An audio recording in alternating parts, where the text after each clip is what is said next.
Todos. Hoy,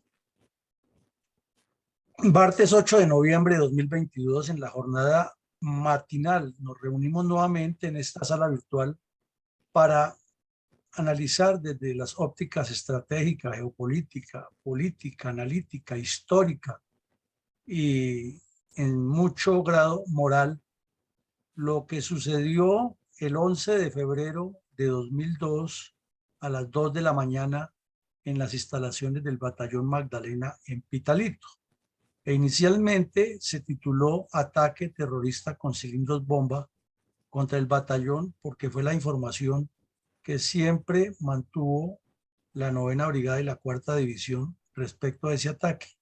Pero con el paso del tiempo, con las capturas, con las desmovilizaciones y con las confesiones de los infiltrados, se estableció que no hubo tal ataque con cilindros bombas, sino lo que hubo fue una incursión sorpresiva terrestre nocturna de un grupo de pisasuaves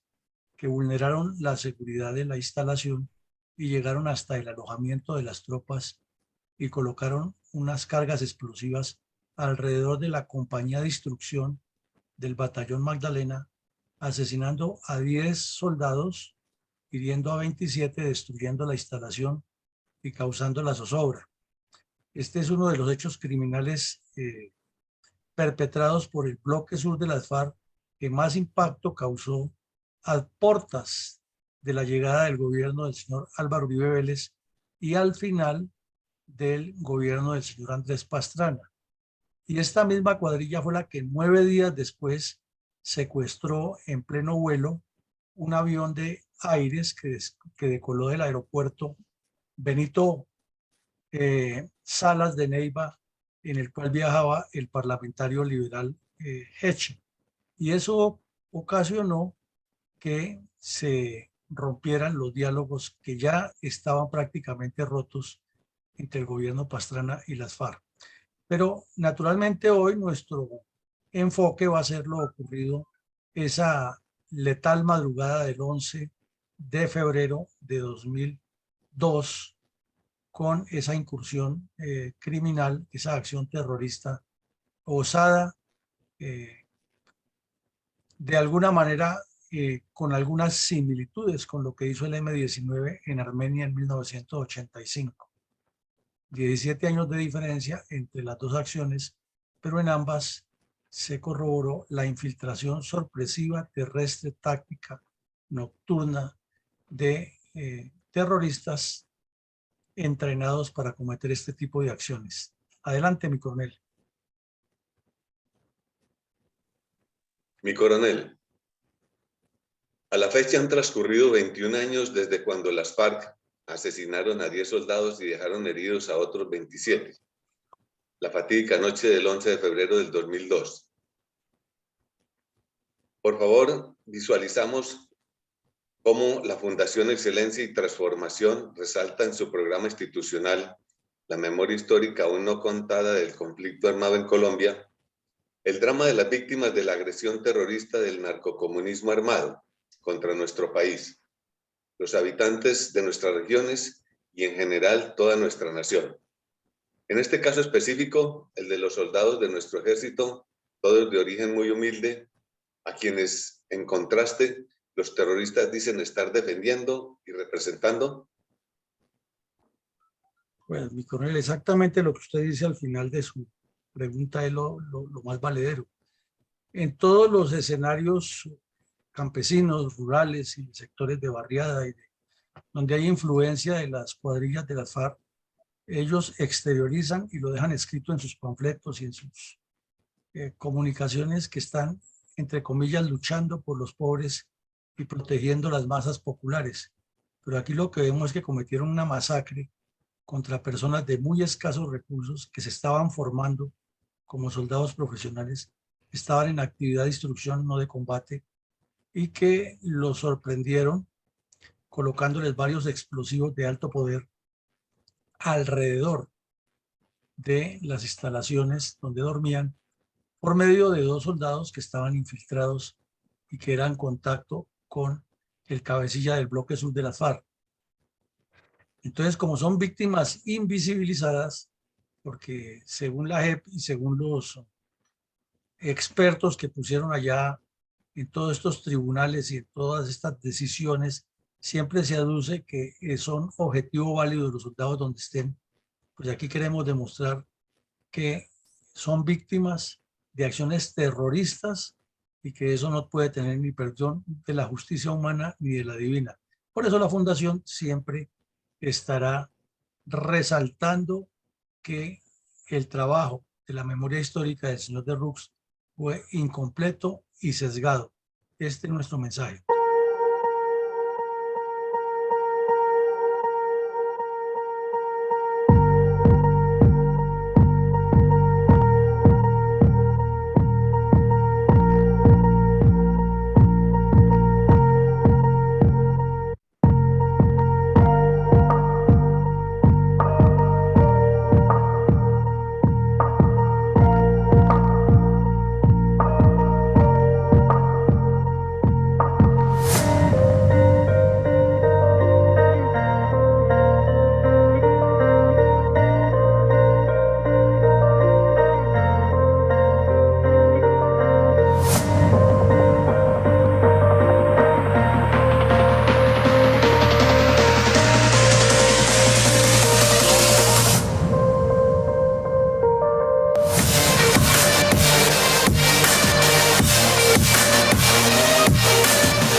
Para que no se nos olvide a los colombianos, coronel, adelante.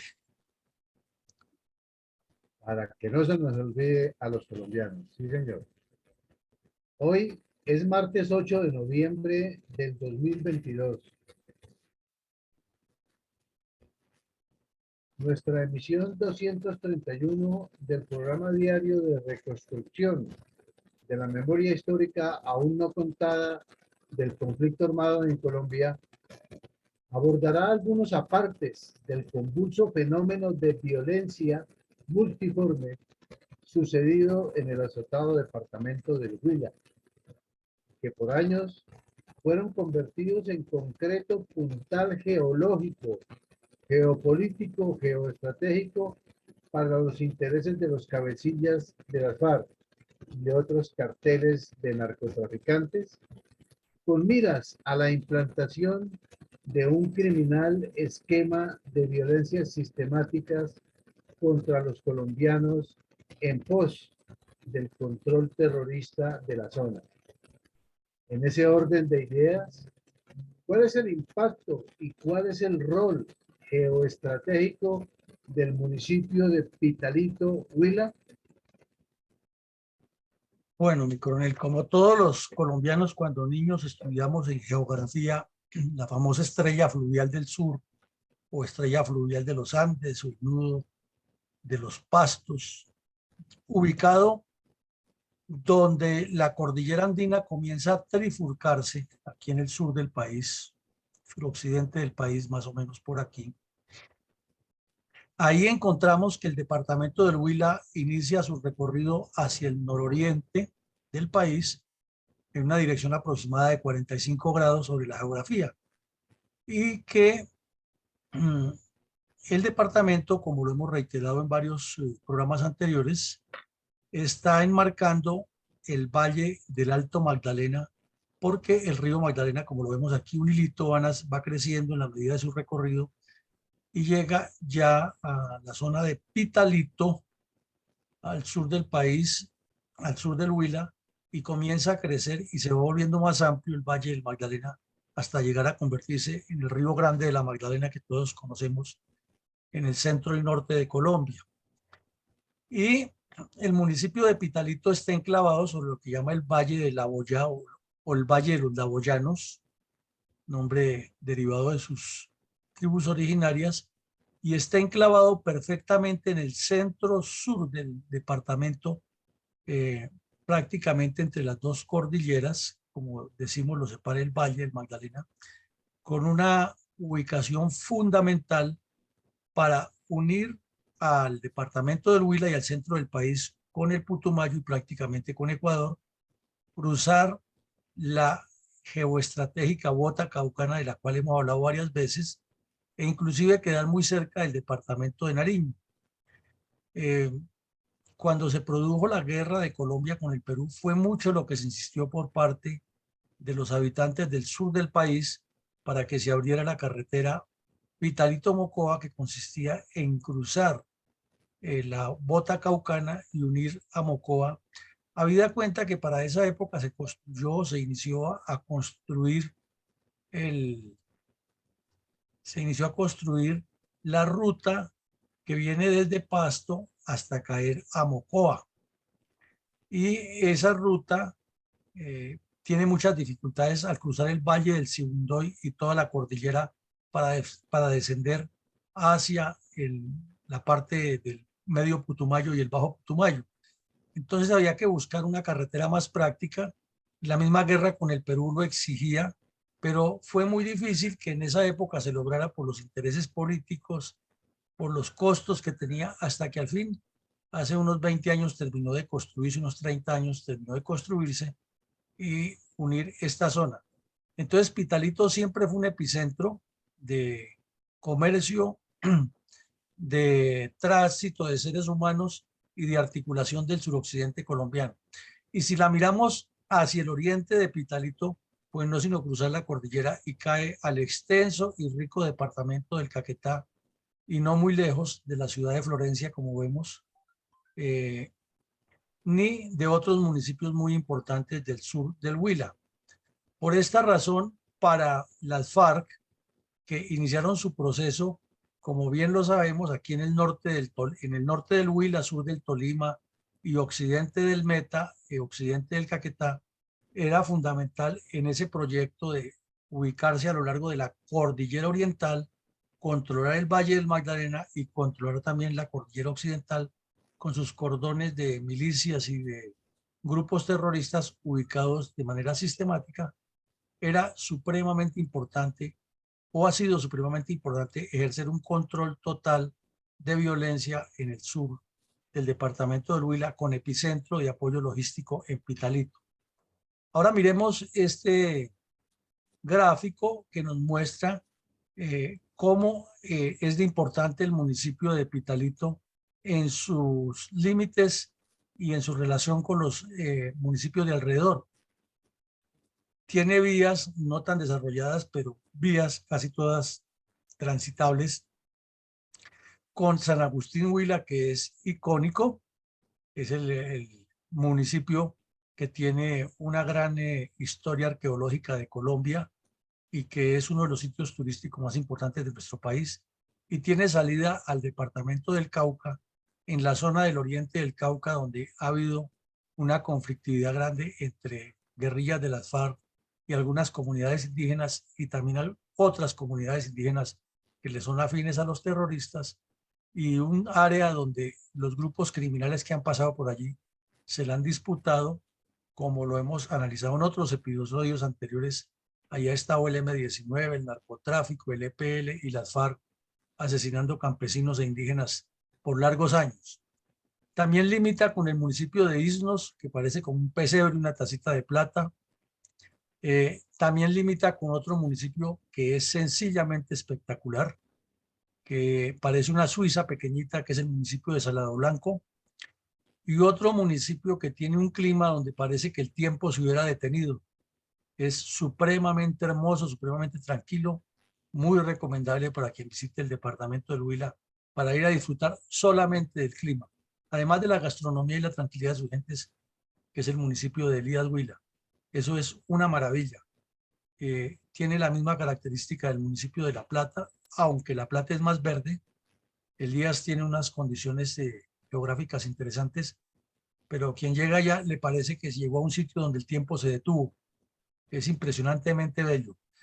Y al sur están los municipios de Acevedo y Palestina, de larga presencia de las FARC, de mucho terrorismo, y el M-19 también estuvieron allí haciendo mucho daño, y son dos municipios de una capacidad y una vocación agrícola impresionante. Campesinos muy trabajadores, pero afectados por la violencia. Está también el municipio de Timaná, Huila, donde nació la cacica Gaitana, que tiene mucha historia por haber cobrado venganza contra los españoles.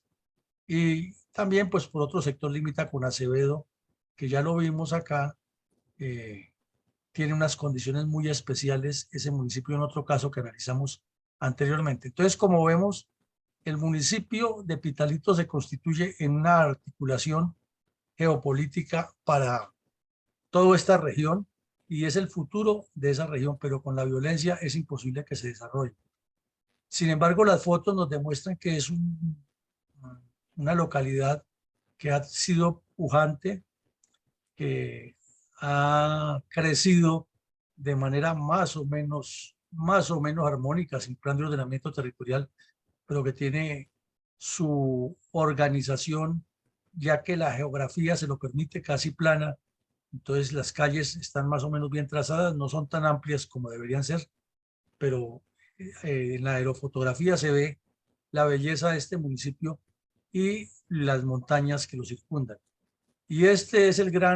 río Grande de la Magdalena en la parte del valle del Alto Magdalena, donde aún no ha adquirido la dimensión que le conocemos. Y como se nota, sus aguas son turbias debido a la cantidad de sedimentación que va recogiendo en la medida que se desprende de las montañas y naturalmente producto de la deforestación que ha causado el hombre. Aquí se ve el valle del Abollado, de los Dabollanos, observado desde la distancia de alguna de los cerros, y esto nos muestra la belleza de esa región, un clima espectacular sobre 2000 metros, 1800 metros sobre el nivel del mar, en algunos sectores con una temperatura ideal y también muy tranquila, y unas madrugadas y unas noches frías, una característica especial, neblina baja, y la vegetación, como vemos aquí, muy diferente a la vegetación de otras regiones del país. En algún sector es cafetero, en otro es cacaotero y en otro también tiene muchos productos agrícolas y ganadería. Pero la presencia de los bandidos de las FARC siempre ha sido un dolor de cabeza para esta gente de tanta pujanza, donde, como se sobreentiende, llegan a vivir personas del Caquetá, del Huila, del Meta, del Cauca, e inclusive del centro del país, que van a buscar fortuna o a desarrollar industria agropecuaria, pero con el gran problema de las FARC causando daños, no han permitido que este municipio con esa potencialidad se desarrolle. Adelante, mi coronel. Mi coronel, ¿cuál es la importancia de la existencia del batallón de infantería número 27 para garantizar la seguridad de los ciudadanos en el sur del departamento del Huila? Bueno, mi coronel, el batallón 27 Alto Magdalena, que es el nombre completo, en honor a la región del Alto Magdalena, es un batallón que proviene de los principios, o el nombre de esta unidad proviene de los principios de la República, pero ha sido activado y desactivado varias veces producto de las diferentes guerras civiles y las recomposiciones que han hecho los políticos del Ministerio de Guerra, luego de Defensa. Pero finalmente, en los años 80, de la década de 1980, se decidió reactivarlo y ya quedó como una necesidad de seguridad nacional en esta región por toda la importancia que hemos visto. Y a lo largo de toda esa historia, este ha sido uno de los batallones más combativos contra la guerrilla. Son muchas las páginas de sangre, sudor y lágrimas que ha escrito este batallón en defensa de los colombianos, y desde luego ha sido un blanco predilecto de los terroristas para atacarlo, porque es la unidad que siempre ha estado presente en las dificultades de los habitantes de todos los municipios que mencionamos ahora, para protegerlos y para evitar que la delincuencia terrorista de las FARC haga más daños al país. Y eso no lo han perdonado los del Bloque Sur, y por eso estos atentados que vamos a analizar hoy son una consecuencia de la presión que les ha ejercido esta unidad táctica desde sus inicios en esa región. Mi coronel, ¿cuáles podrían enunciarse entre los antecedentes tácticos, estratégicos y políticos más resaltantes relacionados con el ataque terrorista con artefactos explosivos efectuado por la cuadrilla Teófilo Forero del autodenominado Bloque Sur de las FARC contra soldados de una unidad de instrucción del Batallón de Infantería número 27 Magdalena en el municipio de Pitalito, Huila, el 11 de febrero del 2002? Bueno, sabemos que por historia, después de que Tiro Fijo se asienta en la zona del Pato, el Guayabero, la Uribe, el Ariari, y toma todo ese sector como un círculo por el que se mueve y va dirigiendo el crecimiento de las FARC. Y en la medida que las FARC se van metiendo en el narcotráfico, el Bloque Sur, que no existía, sino que lo crean a partir de 1993 ya estructuralmente como una organización de las FARC que dirige varias cuadrillas, multiplica su crecimiento matemático y geométrico en toda la región del Huila. En particular, toma ese sector que articula en forma transversal al Cauca, al Huila, al Caquetá, y que si baja el cuadrángulo, toca también la bota caucana y el Putumayo. Y sobre ese sector se desarrolla una parte de las cuadrillas del Bloque Sur. Y para fortuna de estos delincuentes, en 1998, el señor Andrés Pastrana cede completamente a sus peticiones y les entrega hasta una zona de distensión que les permite multiplicarse. Porque como lo hemos analizado ya en anteriores eventos académicos, esa zona de distensión de los 5 municipios que le cedió Pastrana fue en cederles todo el suroriente y prácticamente suroccidente del país, incluyendo la Amazonía y la parte montañosa de la que estamos hablando hoy. Entonces, no es que en ese momento el batallón Magdalena en su jurisdicción estuviera incluido en la zona de distensión, pero con la facilidad que estos bandidos cometían ataques en esta región e inmediatamente iniciaban el repliegue hacia la zona de distensión, entonces, como se dice coloquialmente, el batallón Magdalena se quedaba viendo un chispero porque no podía cruzar la zona de distensión, habida cuenta que el gobierno nacional tenía prohibido esa acción militar. Y lo mismo la Fuerza Aérea no podía entrar a bombardear esa zona ni ametrallar los campamentos de los bandidos porque se suponía que en ese sector estaban en paz. Y este hecho ocurre precisamente durante ese periodo y es calcado exactamente lo mismo. Vienen y atacan y cuando se va a actuar no se puede porque se replegaron a la zona de distensión con la venia del señor Pastrana. Pero resulta que no fue el primer ataque, fue el segundo. Y en su momento la brigada lo manejó con otro tipo de información con el fin de supuestamente no causar pánico, pero la realidad es que en el año 2001 hicieron el mismo ataque terrorista, pero con menos cantidad de explosivos, también a un alojamiento de soldados en el mismo batallón,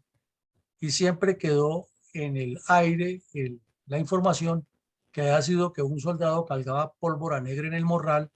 y que por mal manejo la había activado. Pues hasta donde conocemos, y más por la época en que sucedieron los hechos, estábamos en servicio activo, nunca los soldados cargaban pólvora negra. Total, fue un atentado terrorista de las FARC en el año 2001,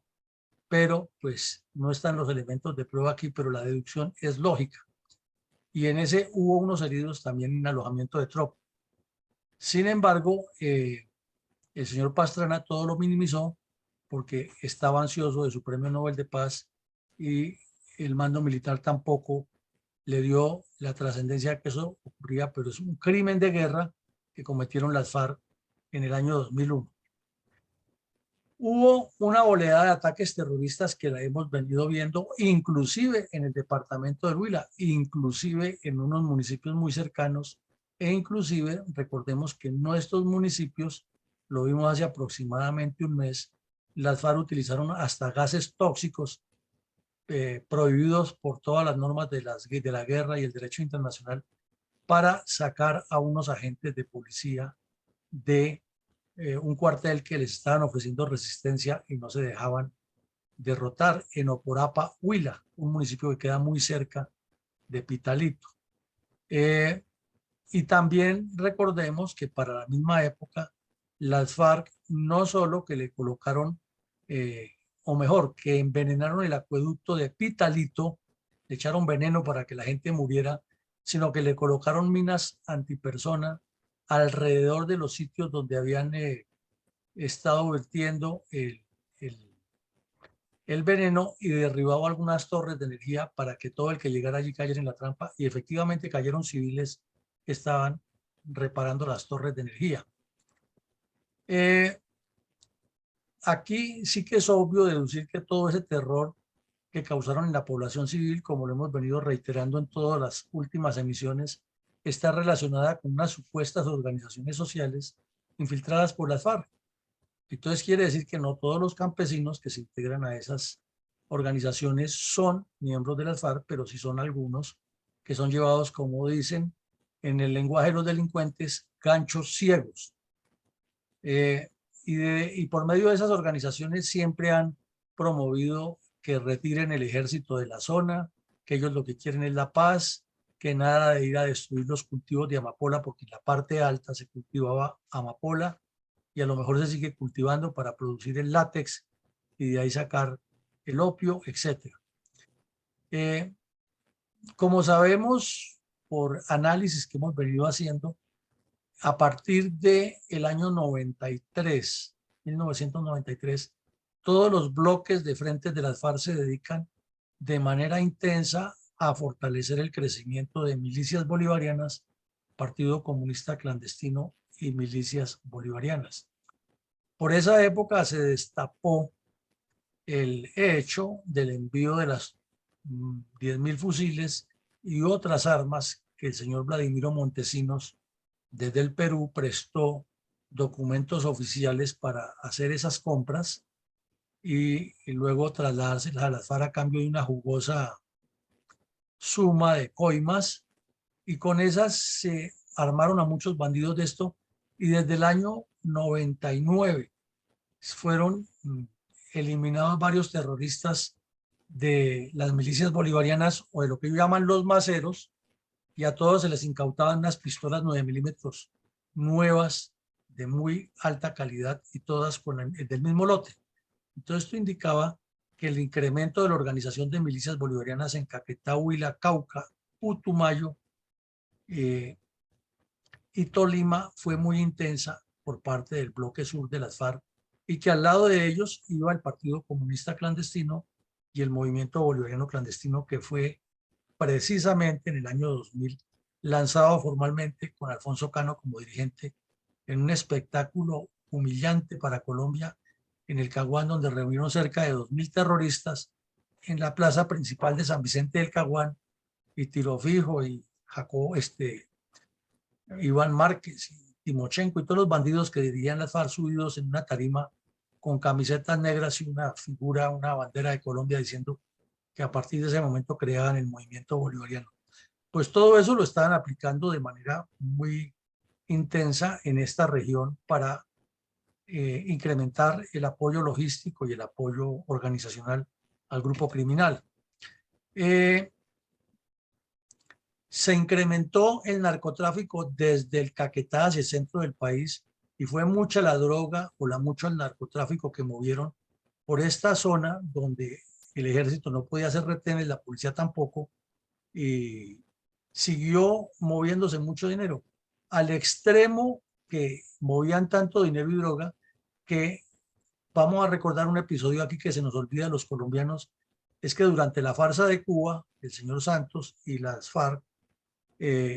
la Policía Nacional en un retén le encontró $10.000 a un bandido de las FARC que venía en un grupo, era cantante, venían un poco delincuentes de esos ya hablando de paz y que iban a hacer un show en Neiva y les encontraron $10.000. Entonces el oficial de la policía ordenó, pues lógicamente, decomisarlos y pasarlos a orden de la justicia, y el señor Santos, Juan Manuel Santos, presidente de Colombia, intervino para que les devolvieran esa plata, porque resulta que eran los viáticos que ellos traían, es que para estar en Neiva. Y entonces uno dice, a ver, ¿cómo así que viáticos? Dinero de las FARC, $10.000 en efectivo, ¿dónde sacan estos bandidos esa plata? Pues de narcotráfico. Y cómo el gobierno nacional se presta para ese show, pero se prestó, señor Santos se prestó con tal de que le dieran su premio Nobel de Paz. Y eso demuestra que fue por años que movieron por esas carreteras, por esas trochas, droga y dinero, y que estaban acostumbrados a hacerlo. Y más durante la época de la zona de distensión, cuando muchos controles militares y policiales fueron levantados para que los bandidos no se sintieran o dijeran que no estaban siendo presionados. Por esos mismos días,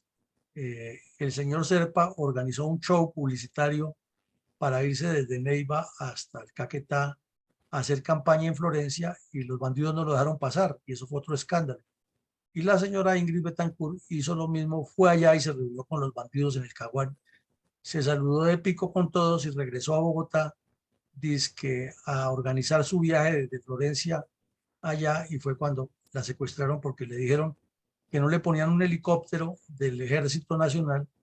a su servicio para que viajara hasta allá, y armó la pataleta y dijo que ella se iba por vía terrestre, y ahí fue cuando la secuestraron. Entonces, todos estos antecedentes están ocurriendo en esos días. También ocurrió casi al mismo tiempo que colocaron el primer petardo dentro de una instalación militar en Pitalito Huila, el secuestro masivo en el edificio Miraflores. Entonces miremos las dos caras de la moneda. Por un lado, un gobierno como el del señor Pastrana, desesperado pensando en un premio Nobel de Paz y en quedar bien con Raimundo y todo el mundo y hasta con el diablo. Y por el otro lado, los bandidos pensando en tomarse el poder y causando acciones criminales resonantes como el secuestro de varias personas en el edificio Miraflores en Neiva, que ya lo vimos aquí, lo analizamos, y los atentados terroristas contra este batallón, el secuestro de la señora Betancourt, el secuestro de otros personajes, el amedrentamiento de todos los que se movieran por la zona, y todo como si nada, porque era que estábamos en paz y buscando que al señor Pastrana le dieran su premio Nobel. Y la incertidumbre electoral que había en Colombia, el candidato Álvaro Uribe Vélez hasta ahora estaba tomando fuerza. El país tuvo durante los 2 últimos años del gobierno de Pastrana la fuga de $15.000 millones de la época. Muchas personas sacaron su dinero, otras vendieron sus propiedades a precio barato, otras las perdieron. Inclusive para esa época un señor en el Caquetá perdió una hacienda con una gran cantidad de cabezas de ganado, y posteriormente, 8 o 9 años después, hubo el fallo de la autoridad judicial y nos tocó a los colombianos de nuestros impuestos pagarle 15.000 millones de pesos a este señor que le han robado su ganado, y el señor Pastrana miró para otro lado cuando ha debido ser él quien debía pagar eso por su debilidad de carácter y por haber permitido todo eso. También recordemos que hubo un tipo que secuestró un avión de Aires y era un miliciano de las FARC, y armó una tormenta allá en San Vicente del Caguán, y finalmente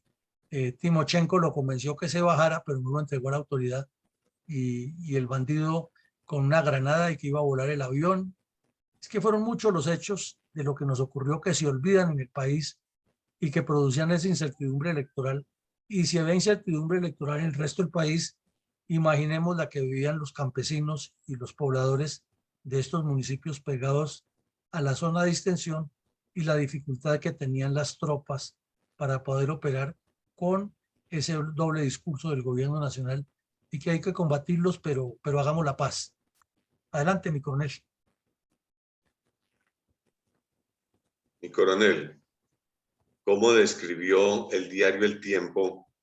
el asesinato de 5 soldados profesionales del Batallón Contraguerrillas número 9, Los Panches, el 5 de mayo de 1996, en el sitio El Congreso, inspección de San Bartolomé, área rural del municipio de la Argentina, Huila. Pues mi coronel, es que, como lo decíamos al inicio de la charla, este batallón ha librado una larga guerra contra los bandidos de las FARC en esa región. Y en el desarrollo de esas operaciones, 6 años antes del atentado terrorista del que hablamos hoy, ya hubo contra el batallón de contraguerrilla Los Panches, que estaba agregado a las operaciones del batallón Magdalena en ese momento, una emboscada en el sitio San Bartolomé, la inspección de San Bartolomé, o mejor, la vereda del Congreso de la inspección de San Bartolomé, en el municipio de Argentina, Huila, que es muy cerca también de Pitalito, es en el centro del departamento, centro sur. Y allí fueron asesinados 5 soldados del batallón Los Panches, que estaban en una operación conjunta con el batallón Magdalena. Y esto fue uno de los tantos hechos, porque fueron muchos los soldados que perdieron las piernas, los brazos, los ojos, en este tipo de acciones, y también fueron muchas las operaciones que realizaron las fuerzas militares durante este largo periodo contra las FARC. Pero curiosamente esto no se relaciona así en el informe de la supuesta verdad, sino que se olvida y se resalta puntualmente es donde se puede descalificar a la institución armada y donde se puede legitimar a las FARC como si hubieran sido luchadores con los campesinos. Entonces uno se pregunta, si van y asesinan a unos soldados que están durmiendo, colocándoles explosivos, que son campesinos todos, y si asesinan en una emboscada a soldados de estos, si secuestran campesinos, si reclutan niños, si causan todo este daño e impiden el desarrollo de una región, ¿cómo se puede decir en un informe de la Comisión de la Verdad que es una lucha agraria por la tierra y que estos delincuentes estaban defendiendo al campesinado? Entonces es otra deslegitimación a la realidad y otra desfiguración de la verdad que hace el famoso informe de la verdad, que de verdad no tiene mucho. Coronel, ¿cómo describió el diario La Nación de Neiva, Huila, los pormenores del ataque terrorista de la cuadrilla Teófilo Forero del autodenominado Bloque Sur de las FARC contra los soldados de una unidad de instrucción del Batallón de Infantería número 27 Magdalena en el municipio de Pitalito, Huila, el 11 de febrero del 2002? Pues mi coronel, más que la descripción son las fotos. Estos son fotos, es una copia fotostática de lo que publicó en ese momento el diario de la Nación del Huila, que así como hemos mencionado que el periódico Nuevo Día de Ibagué tiene un amplio archivo fotográfico y documental de todo lo que ha ocurrido durante el largo periodo de agresiones comunistas armadas contra Colombia en esos 2 departamentos, este diario de la Nación del Huila también ha hecho lo mismo. Ha tenido mucha fotografía y mucho reporte in situ, y aquí vemos hasta las fotos de los soldados asesinados. ¿Será que al cura de Rú, viendo esas fotos, ni siquiera le conmueve la conciencia de decir que las FARC eran unos santos varones y que fue una equivocación del Estado perseguirlos, y que lo que hay es que hacer la paz e implementar un poco de recomendaciones que él mismo da y que Petro dice que hay que cumplir a rajatabla? Nos parece que esto es muy diciente. Y el testimonio del soldado que está en la parte baja de la foto de la derecha es impactante. Estaba durmiendo y voló por los aires y vio cómo a sus compañeros les escurría sangre por los oídos de la explosión, compañeros desfigurados, y el olor a pólvora, a sangre, a carne asada, y esa sensación de impotencia y desasosiego que sufrieron todos los que estaban en ese alojamiento durmiendo a las 2 de la mañana. Y eso ni suena ni truena en el informe de la verdad. Ese tipo de daño no se menciona. Lo mismo, al lado izquierdo aparece lo que en ese momento la brigada, la 9ª brigada, dijo que ha sido un ataque sofisticado lanzado aproximadamente a 600 metros del batallón, lo cual con el tiempo quedó desvirtuado, pero fue la versión oficial que dio la brigada en su momento. Entonces, estas fotos de 10 muertos, inicialmente dice que 10 heridos y fueron 27. Luego, el mismo periódico reporta ya una lista, una primera lista, y ya son 21 heridos, que es diferente a lo que estaba en el periódico, en la primera página. Y dice que fue un día de angustia y describe el drama de unos pobres campesinos que están aquí llegando al hospital de Neiva a pedir información de sus familiares. Todavía no los han identificado a todos, cómo ocurrieron los hechos, quiénes son, en qué nivel están. En el batallón también estaban en esa desinformación total, el alojamiento destruido, todavía removiendo escombros. Fue una situación bastante calamitosa y complicada. Y aquí mismo relatan que el primer estallido de un artefacto explosivo fue en el año 2021 y también muestran las fotos de lo que ocurrió esa vez. Y en esta ocasión, la brigada también dijo que ha sido lo de un soldado que le había estollado algo de pólvora negra, lo cual siempre queda la duda porque el ejército no utilizaba pólvora negra para nada. Pero bueno, eso fue la información que pasó la brigada. No sabemos por qué tenían esa pólvora negra, pero lo que es evidente es que fue otro atentado terrorista. Y vemos que con la atención a estos soldados, el Hospital San Antonio de Pitalito se quedó insuficiente para atender semejante crimen de guerra. Entonces uno se pregunta, si estos son hechos tan reales, de lo cual hay documentación profusa, ¿por qué no se mencionan en el informe de la verdad que las FARC le causaban tanto daño a la población con sus ataques terroristas que hasta dejaban los hospitales sin capacidad de atender a los civiles debido a los ataques criminales que cometían? Y como ya vimos en otros asaltos, hasta los puestos, hasta los hospitales los atacaban también con explosivos. ¿Por qué eso no se menciona? ¿Cuál es la intención de ocultar esas verdades y de darle la vuelta y llenarlo de epítetos y calificativos y no concretar? Entonces, ese es el resumen gráfico, muy diciente y muy puntual que hace el periódico La Nación el día 12 de febrero de 2002, es decir, un día después de este atentado criminal. Y coronel, por favor nos amplía quiénes fueron los autores materiales del ataque terrorista con artefactos explosivos de la cuadrilla Teófilo Forero del autodenominado Bloque Sur de las FARC contra los soldados de una unidad del Batallón de Instrucción de Infantería número 27. Bueno, mi coronel, entonces aquí tenemos que están en esta foto este par de delincuentes que son dos de los terroristas con más prontuario criminal en Colombia. Uno es este, que ha pasado de agache después de la negociación, se fue a vivir a La Guajira y fue el que facilitó la fuga de Santrich hacia Venezuela y de Joaquín Gómez. Este sujeto es ingeniero forestal, graduado en la Universidad Patricio Lumumba de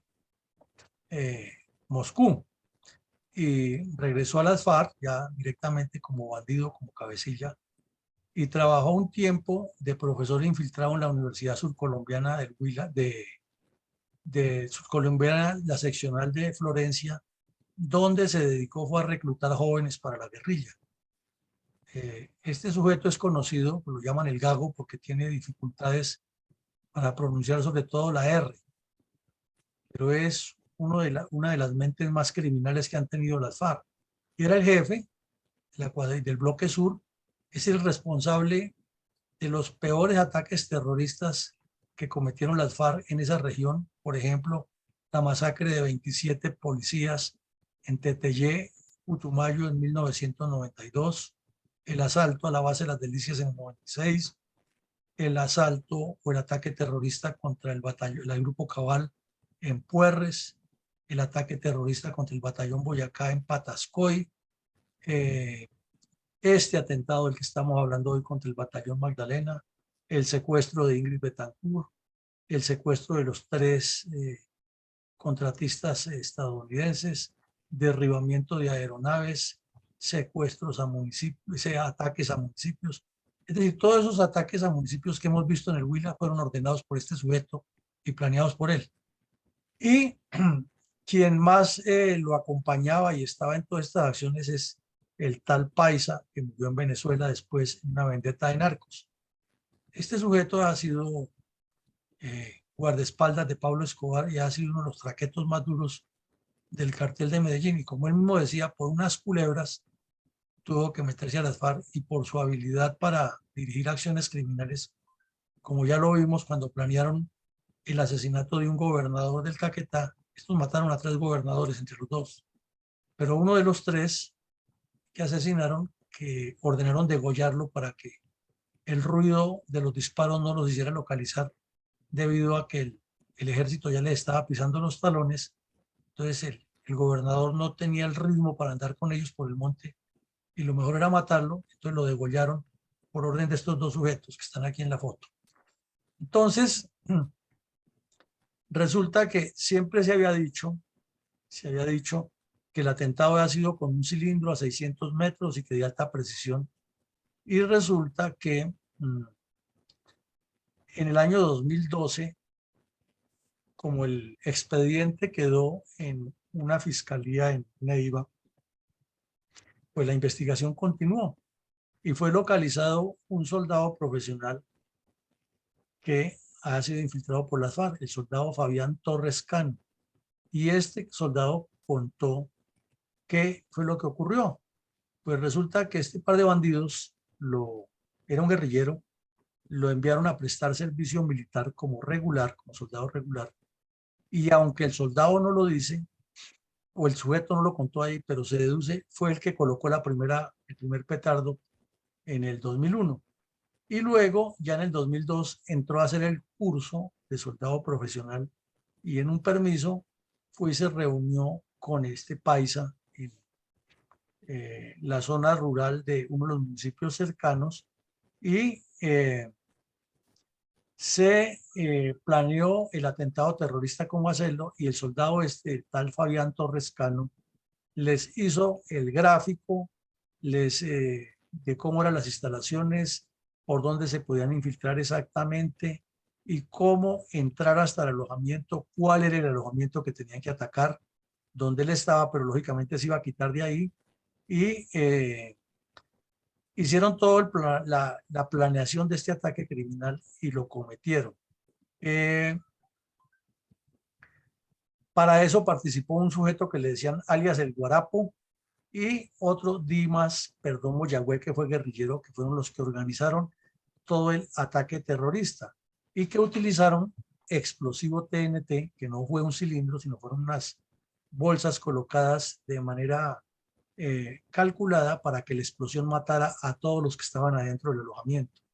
y destruyera las instalaciones. Entonces, en esas mismas diligencias llamaron a otro bandido que ha sido condenado, que le decían Wilson, y ese también corroboró la versión. El tal Wilson pasó a la cárcel y los responsables también, pero estamos hablando que eso fue en el 2012, y ya en el 2015 todos estaban por fuera. Y este bandido, el cabecilla, el cerebro, el autor intelectual, y este nunca pagaron un solo día de cárcel. Inclusive al tal Paisa apareció hasta en fotos en una zona de esas de concentración donde lo cuidaba la Policía Nacional, hablando muy amenamente con los policías que tenían que cuidarlo para que no le pasara nada. Y el señor Gómez vive en La Guajira, estuvo hasta anunciando que iba a ser candidato a la gobernación, luego se arrepintió, y allá está Orondo, cuidado por la Policía Nacional para que no le pase nada, ni nada lo va a atacar. Y ahí en la frontera con Venezuela, donde se mueve tanto interés del terrorismo comunista. Y reiteramos fue el que se prestó para que Santrich se volara de Colombia hacia Venezuela. Entonces, esos son los autores intelectuales, y el material, el que dirigió, se llama Arturo Montaña, alias Wilson, y otros que ya ejecutaron, entre ellos dos, uno que era soldado infiltrado y el otro que era su contacto. Pero fue un crimen planeado metodológicamente, muy exacto, inclusive preveía degollar a los centinelas si los detectaban. Así de atroz era el ataque. No tuvieron necesidad de degollar a los centinelas porque se pudieron infiltrar a la unidad como pisas suaves, y el que entrenaba a los pisas suaves era el tal Pais, el de camisa roja, uno de los peores asesinos que ha tenido Colombia, y que el señor de Ruc tampoco lo menciona para nada en su informe. Mi coronel, ¿cuál fue el rol del terrorista Pedro Luis González, alias Genaro, en el ataque terrorista de la cuadrilla Teófilo Forero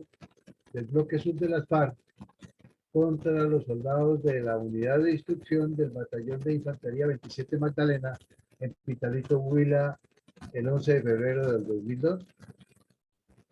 Pues este sujeto, Genaro, fue el coordinador general de todo. O sea, entre el Paisa y Joaquín Gómez planean la acción, toman todas las previsiones, el aprestamiento de todo lo que necesitan,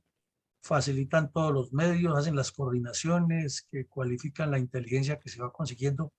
y luego le sueltan la responsabilidad a este Genaro, y este Genaro con el tal Wilson o Arturo Montaña la Wilson y el soldado infiltrado Fabián Torres Cano preparan la acción, porque todos pertenecían a lo que ellos llamaban la compañía móvil Allíver González, asignada a la compañía Teófilo Forero. Y pues obvio, ahí participaron otros, fueron unas 8 personas. De los capturados fueron condenados algunos, pero lo desagradable y lo poco efectivo para la justicia colombiana es que una vez se firmó el pacto con las FARC en Cuba y se ratificó aquí en Bogotá, los bandidos exigieron la salida de todos estos delincuentes para que se sometieran a la JEP, y ahí la JEP los irá dejando a todos libres, y estos, como no son de renombre nacional, pues son de los que más fácilmente se sacan, y nadie le da ni siquiera prensa a esos hechos. Entonces, una justicia ineficiente, que simplemente sirve de motivación para que otros delincuentes hagan cosas iguales o peores, a sabiendas que siempre habrá una laxitud que les permite quedar libre de toda pena. Y ahí donde lo ven, el señor del IMPEC y el agente de la policía cuidando a un delincuente que asesinó a tantos campesinos, a tantos soldados, y cometió tantos actos terroristas, y que seguramente participó en la mayoría de los otros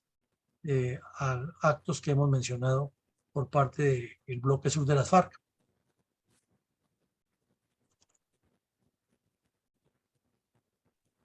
Mi coronel, ¿cómo destaca nuestra fundación el drama de la niñez y de la juventud incorporadas con estratagemas y utilizada luego por las FARC para perpetrar acciones terroristas, o quienes en su primera edad son blancos de las acciones criminales de las cuadrillas de forajidos que representan el comunismo armado y que en el municipio de Pitalito fue una cruel realidad? Bueno, mi coronel, pues otro de los aspectos que siempre se resalta es que en todas las acciones criminales que cometen las FARC hay participación de niños, y por experiencia sabemos que entre el 35 y el 40% de los integrantes de estas cuadrillas eran menores de edad o son menores de edad, y también que el 35 a 40% de estos delincuentes son mujeres, muchas de ellas menores de edad. Entonces, nosotros como fundación, para que eso no quede en el olvido, en todos los programas resaltamos eso, tanto la acción terrorista de las FARC, como ya le hemos visto en varios episodios de ataques contra menores de edad, como la utilización de menores de edad para cometer este tipo de asaltos y de ataques que no pueden caer en el olvido, y de esa manera lo resaltamos con este mensaje institucional.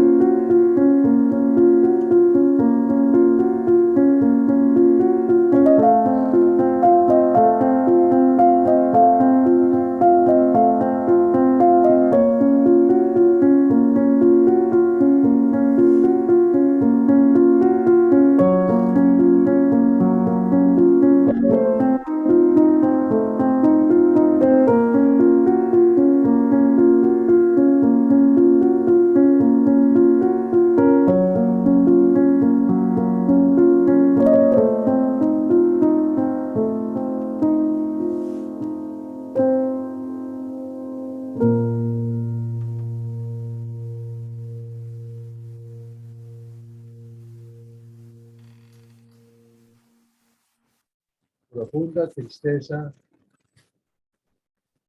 por nuestra niñez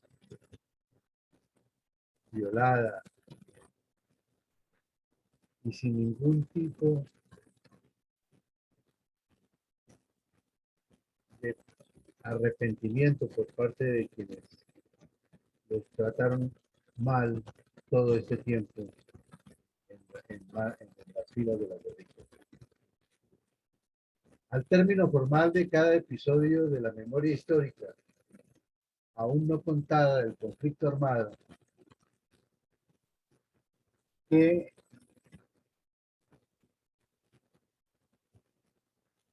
nuestra fundación realiza diariamente, usted siempre hace un balance puntual de reflexiones respecto a los hechos del conflicto que analizamos a diario en este espacio de opinión y estudio científico de la violencia comunista contra Colombia. ¿Cuáles reflexiones estratégicas tiene hoy respecto a la persistente violencia narcoterrorista materializada en el audaz ataque terrorista de la cuadrilla Teófilo Forero del autodenominado Bloque Sur de las FARC contra los soldados de una unidad de instrucción del Batallón de Infantería número 27 Magdalena en el municipio de Pitalito, Huila, el 11 de febrero del 2002? Bueno, Coronel, pues muchas reflexiones, ¿no? Porque aquí lo que hay es la demostración de que hay una secuencia de ataques terroristas planificados y estructurados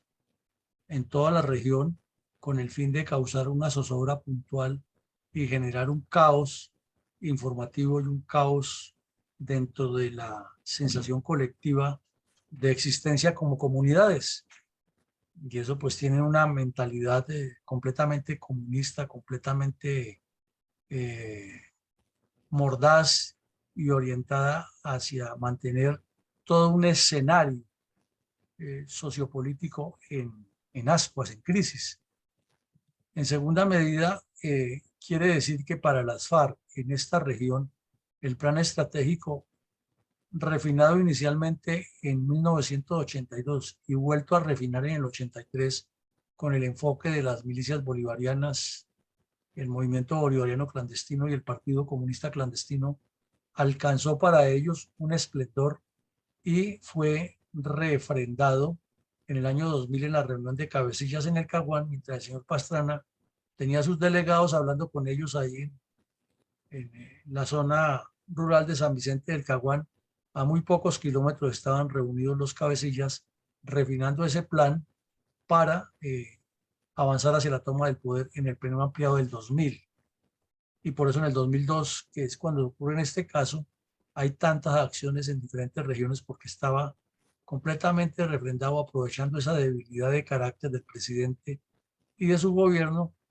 porque sabían que lo tenían presa de su interés personal mientras ellos hacían lo que les daba la gana. Esa violencia calculada en Huila, Caquetá, sobre las dos cordilleras, es un proyecto a largo plazo de manera metodológica y sistemática pensado en ir construyendo la revolución armada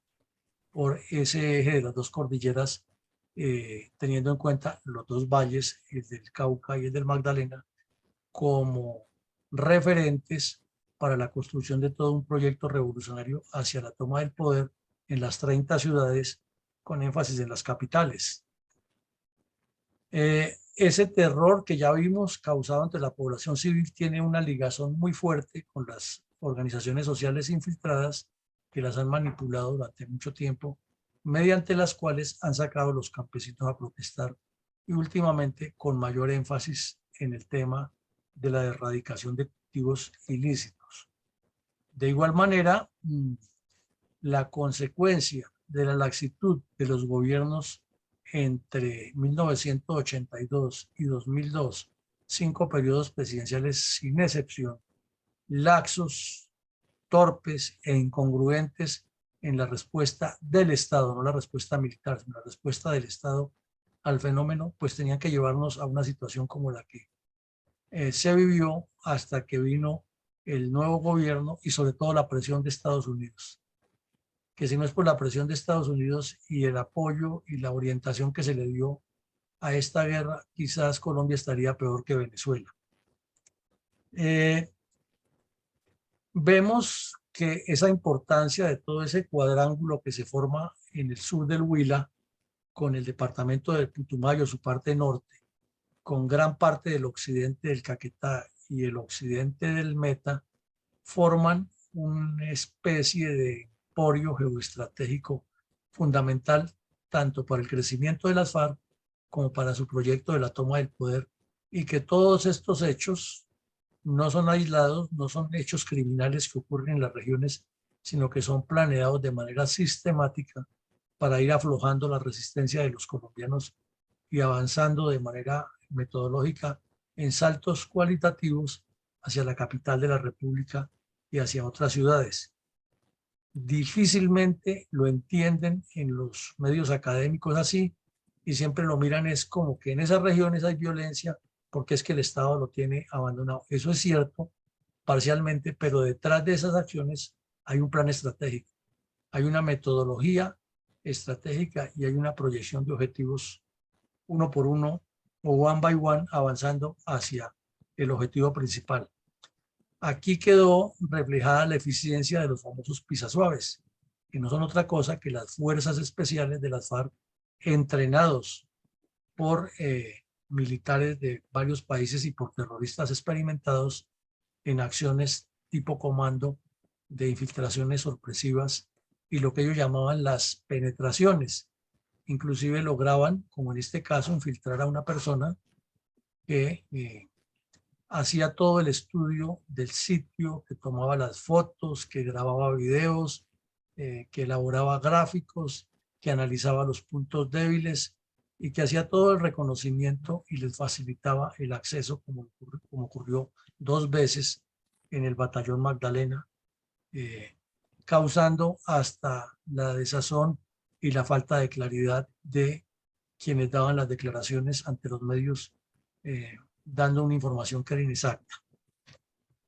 Y desde luego ese fortalecimiento del bloque sur de las FARC es una consecuencia lógica de un crecimiento articulado de lo político,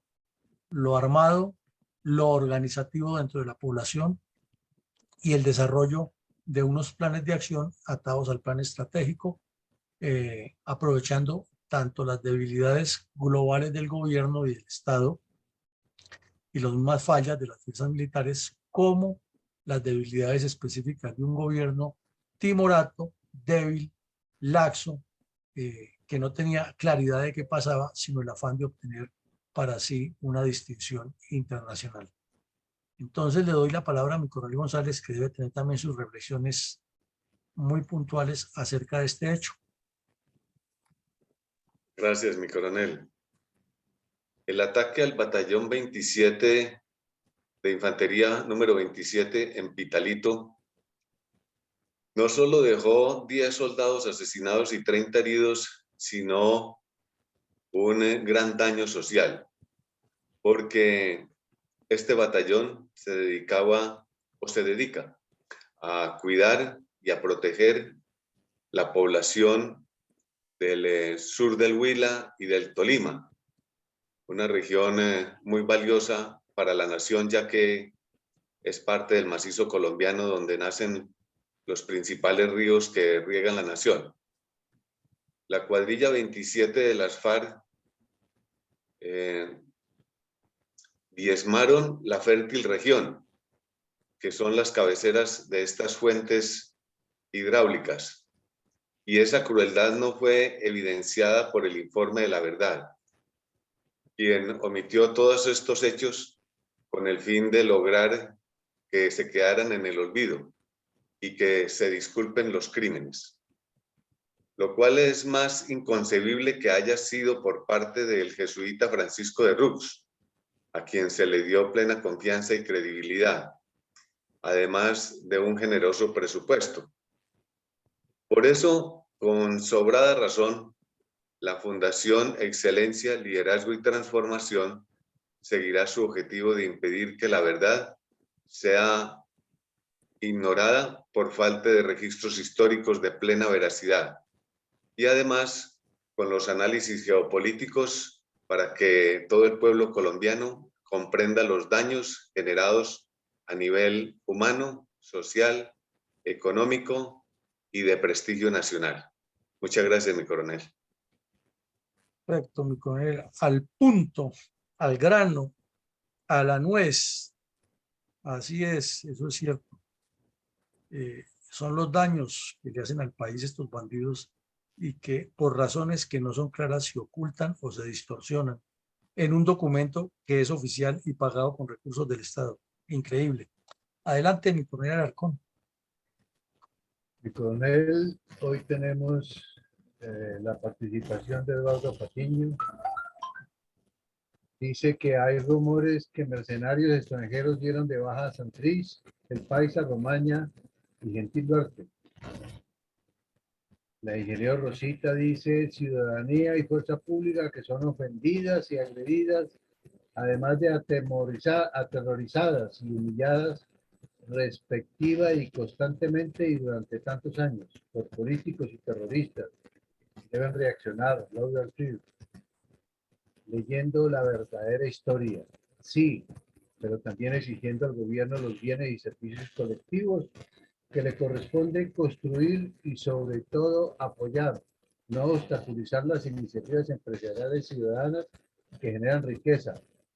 regulando solamente lo necesario para el control de calidad del producto, evitar monopolios y promover sanas competencias, así como las contribuciones legales y la seguridad inversionaria en programas y proyectos de interés nacional, regional y local, debidamente controlados para su respectiva ejecución. Seguiremos repitiendo una y otra vez hasta la saciedad. Quien no conoce la historia tiende a repetirla. Por lo general,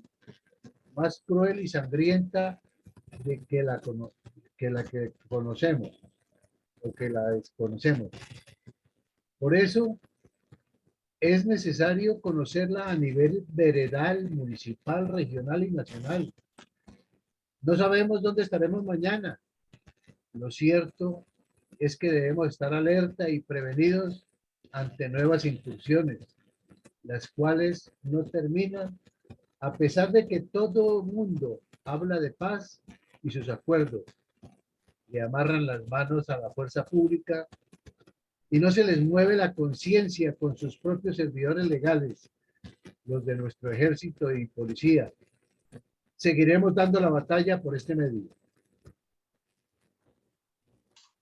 El episodio del día de hoy sirve para que nuestra fuerza pública recuerde que a pesar de las firmas y los tratados de gobierno y narcoterrorista,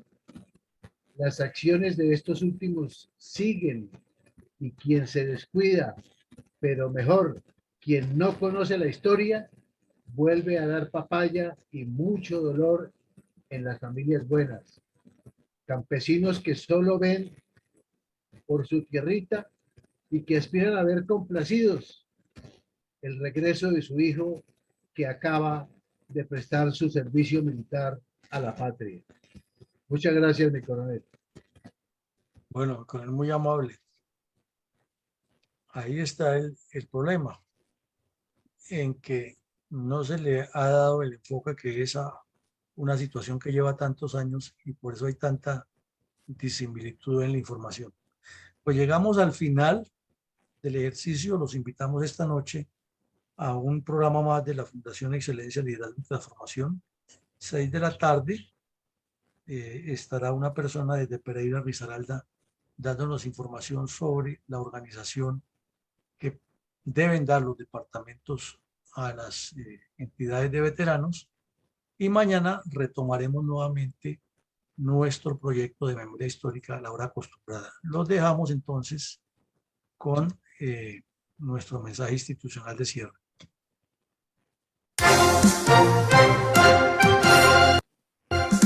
Invitado nuevamente para que todos los días, de lunes a sábado, de 7:30 a 9 de la mañana, se conecte a las redes sociales de la Fundación Excelencia, Liderazgo y Transformación, a escuchar en la voz de sus protagonistas la verdadera memoria histórica de la violencia desatada durante varias décadas por las guerrillas izquierdistas contra Colombia.